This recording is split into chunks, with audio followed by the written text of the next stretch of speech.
Hello everyone, my name is Sapna. I am a mentor working with one of the SRLMs. Hello everyone, I am Kusum. I am a Vitta Sakhi and I am supported by my mentor Sapna Madam. NRLM has taken the initiative of supporting women entrepreneurs in SHGs for individual enterprise loans. I and my Vitta Sakhi Kusum will discuss about different aspects related to this initiative, and we hope that you all will also find our conversations helpful. So, let's start. Banks' loan evaluation parameters and identification of entrepreneurs for bank loans, Part 2. Hello everyone. In this video, we will learn about the household analysis and business analysis done by banks as part of loan appraisal. Sapna Madam, last time you told that banks' 4 major loan appraisal parameters are credit history check and personal capacity of the entrepreneur. Today, let us learn about household analysis and business analysis done by banks. Yes, Kusum. Let us start with the household analysis. At the household level, banks would like to first analyze the stability of the entrepreneur. Banks may check how long she has been living in the place of residence. Banks can also see the ownership of the house, whether it is the family's own house or rented. Banks generally prefer customers that are stable and do not have the chances of migration.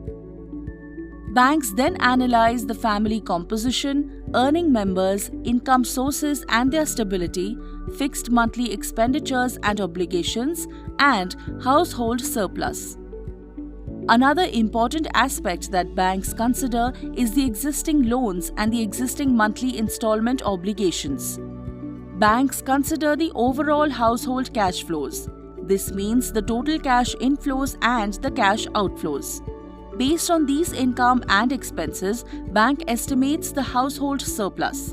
This helps the bank in deciding the loan amount. As a thumb rule, Vitta Sakhi can identify entrepreneurs whose monthly household surplus, that is, monthly income minus all monthly expenditures and obligations, is double the monthly installment of the loan she is applying for. In other words, the monthly installment of the proposed loan should not exceed 50% of the monthly household surplus. I understood, madam, that in the household analysis, banks look at the stability of the entrepreneur, income sources, overall household cash flow, and as a thumb rule, we have to see that the monthly installment of the loan applied is not more than 50% of the household surplus. Good, Kusum.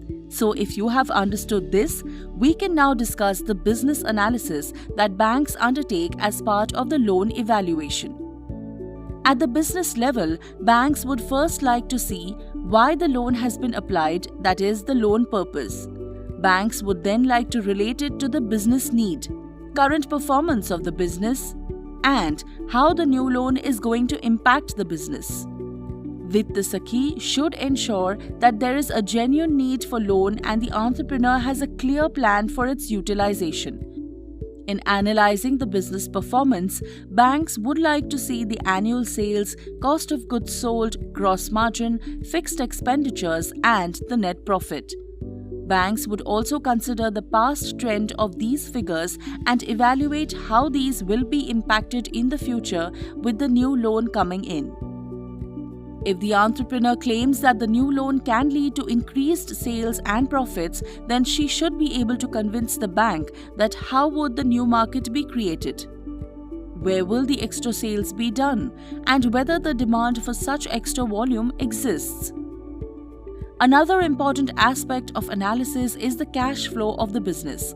A business may be profitable, but if the cash flows are not regular, then it may delay bank's installment, and that would be a concern for the bank. Hence, banks would like to analyze the cash and credit sales, seasonality in business, inventory turnover, that is how fast the inventory is sold, debtor turnover, that is how fast the debtors pay the money, and the credit period provided by the suppliers. From a bank's perspective, any business with high cash sales, low seasonality, fast inventory turnover, fast debtor turnover, and longer credit by suppliers are favorable cases. Another important thing, Kusum, is that the women entrepreneur should herself know all these details and should be able to explain and convince bankers on it. After analyzing all these aspects, if the bank is finally convinced, it will sanction the loan. If not, then bank may reject a loan or ask for reducing the loan amount. Madam, if a bank rejects a loan proposal, can a person apply for loan in another bank? Yes, Kusum. If an entrepreneur has confidence on her loan proposal, she can always approach another bank. However, it will be first good to understand from the banker the reasons for rejection. Entrepreneur can try and address those issues which can make her proposal stronger for next time.